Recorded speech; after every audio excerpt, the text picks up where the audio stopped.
With a look back at a story from the day that has caught my eye.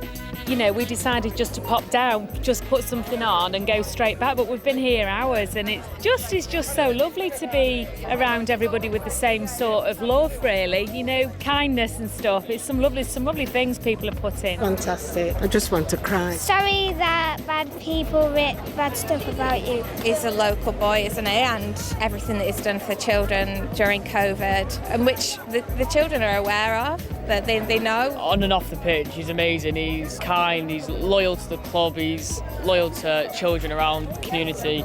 He's just an amazing person. So I feel a bit ashamed of the people who vandalised. I've seen writing from Arsenal fans, Liverpool fans, City fans. It's crazy to see not just United fans like myself are so inspired and just love Marcus so much. Well, this time last night, we kicked off the Colin Murray show talking about what we have to say is the worst of humanity, and we find ourselves 24 hours on talking about the other side, the brighter side of the very same story. 24 hours later, almost to the minute, of positivity and of hope. Throughout the day, people have been leaving messages of support and solidarity at the vandalised mural of Marcus Rashford. Now, the artwork's in Withington, just to make sure everybody knows the story. It's the suburb of Manchester, where Marcus Rashford grew up. It was defaced following England's defeat by Italy in the Euro 2020 final on Sunday. Rashford said he was on the verge of tears when he saw that the mural is being covered in supportive messages, but that story is developed today, and the BBC's Sanny Rudravajhala has spent the day in Withington in South Manchester. And Sanny, I know that you've went back for us, so I appreciate that. Maybe you can put in for a bit of overtime. Yeah, I might have to, Colin, but I tell you what, it's a privilege to be able to just take it all in. You know, right now in front of me, there's still, tens of people are still out here. You know, even though it's pushing 11 o'clock, there's so many people have been here today just to honour Marcus Rashford, and it's a mosaic of colour, post-it notes, flags, scarves, you name it. It's all here, Colin. And it was just an organic thing that grew throughout the day. The crowds grew. The people of the area felt they need to come out and just remind people of the greater good.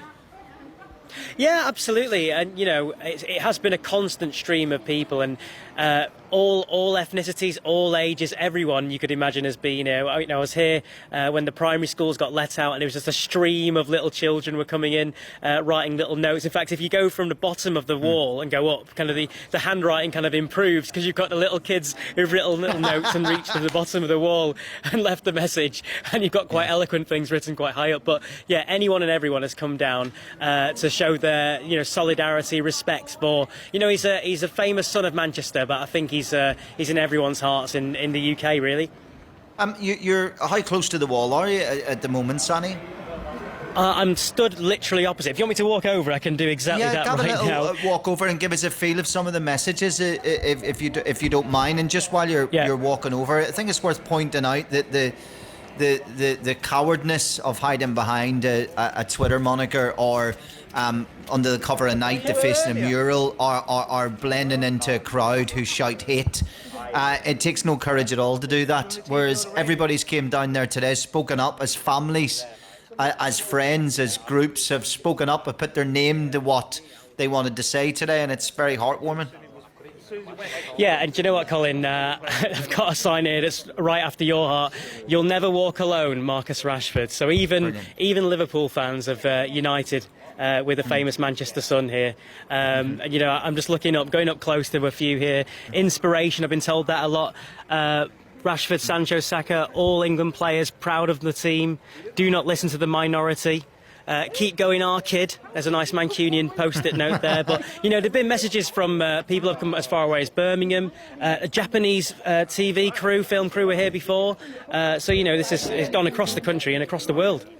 Unfortunately, the horrible side travels much quicker. It always has done in any story, it, Sanny. It's so important that we cover this side of the story as well, that we are given the same amount of time tonight to what is a very organic gathering of people sending out a positive message, as we do to the minority, a very loud and a significant minority who make the horrible noise.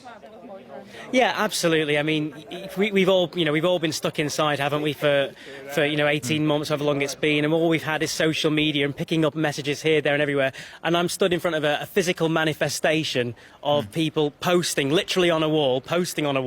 But instead of going on Twitter or online, they've taken the time to come here. Bring a card, bring a post-it note, cut out a heart, print off a picture of Marcus Rashford, and leave their own message and leave their own sign of solidarity. And it's been an emotional experience being here, Colin. Seeing all these people. Yeah. Marcus Rashford means so much to so many people for so many different reasons, and it's a privilege to be here and to see all these messages of support. Well, Dotton Adebayo's just came in and said he wants you to stay until 2 a.m. because he said you're so enthusiastic and happy to cover. So you'll be all right with that, won't you? Do ahead at 2 o'clock, maybe 4 o'clock. Yeah. Sanny, thank you so much. Thank you. Pleasure, absolute pleasure, Colin. Appreciate it, and I'm delighted to bring.